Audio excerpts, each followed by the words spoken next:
Hello, everybody. Welcome to the Trading with Ashley show. A little bit different background today. I decided to get out of the car. It is so beautiful. I had to speak to you in the full sun of the gorgeous day, and we have an incredible week ahead of us, and I want to make sure you're prepared. One thing I told my community members just now is I said, be sure to cash up, get your money ready, because I have some incredible trades that I have prepared this weekend for the earnings week, and we will wait to determine if earnings are good or bad, and I have trade setups that I will deploy myself for either scenario. Now, I'm going to be alerting those in my community real time, so if you've ever thought about joining, you probably want to do it sooner rather than later. I have a very good hunch that we're going to make a lot of money this week. And the best thing I love about options is that you can adjust your strategy to either scenario, positive or negative. That's the best part about selling options.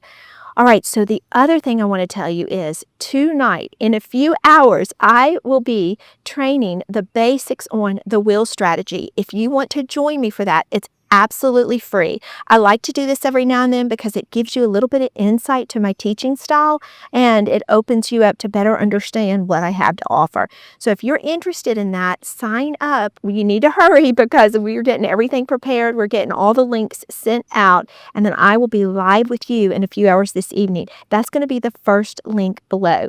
If you're interested in just joining the community directly, then that's going to be the second link. You will book a brief call, and they will help you navigate through how you join my community.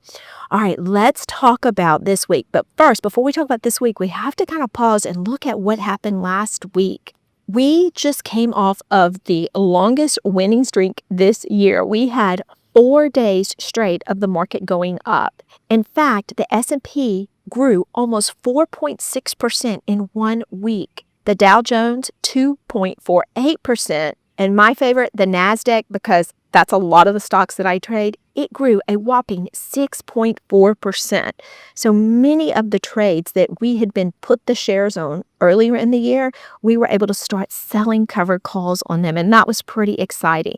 But we have a lot that's going to move the markets this week, so I want to break it down for you. Let's look at 3 key events that you need to keep your eye on for this week worth of trading. The first event to put on your watch list is Wednesday. It is April the 30th. It is Core PCE.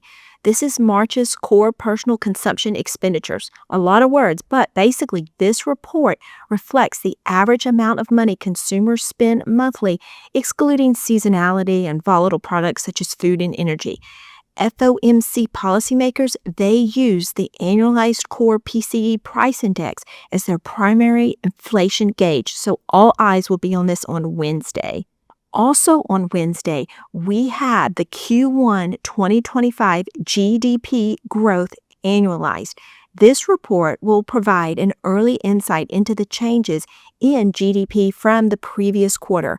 Economists project that the pace of growth remained unchanged from Q4's 2.4 annualized rate. A higher than forecasted reading could weigh on the expectations for the Fed rate cuts, while a lower than expected reading could provide the central bank with the data to support rate reductions. Then on Friday, May the 2nd, we have April's non-farm payrolls and the unemployment rate. The non-farm payrolls and the unemployment reports present the number of new jobs created during the previous month, along with the percentage of people actively seeking unemployment in the previous month. One of the Federal Reserve's mandates is full employment, and it considers labor market changes when determining its policy decisions. Wow, and let's talk about earnings. I've never seen such a jam-packed earnings week, and I'm super excited because a lot of these ticker symbols are ones that I'm fully intimate with. I trade with them weekly, and so let's take a look at what the lineup is for this week. Wow, we have a jam-packed week with earnings. Now, Monday, there's not a lot of ticker symbols on here that I do trade a lot, but looking at Tuesday, let's look at the lineup. Before the bell, we have SoFi and PayPal, Coca-Cola, we have Pfizer, Royal Caribbean, and then after the bell, we have Visa. Looking at Wednesday, all of the action takes place after the bell. Now look at this. We have Microsoft, Meta, Robinhood, Qualcomm. There are so many incredible companies that we will be watching, and I will be setting up plays based on the outcome of those earnings.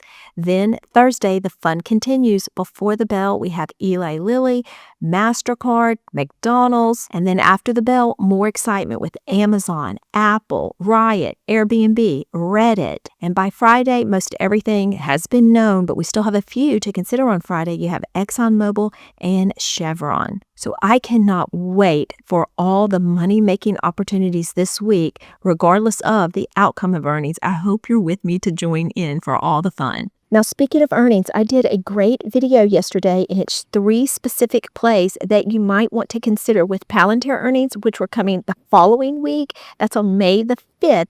If you want to watch details on that video, you can watch that right here. Remember, if you're with me, Trading with Ashley, there is no trader left behind. I hope I get to personally meet you tonight.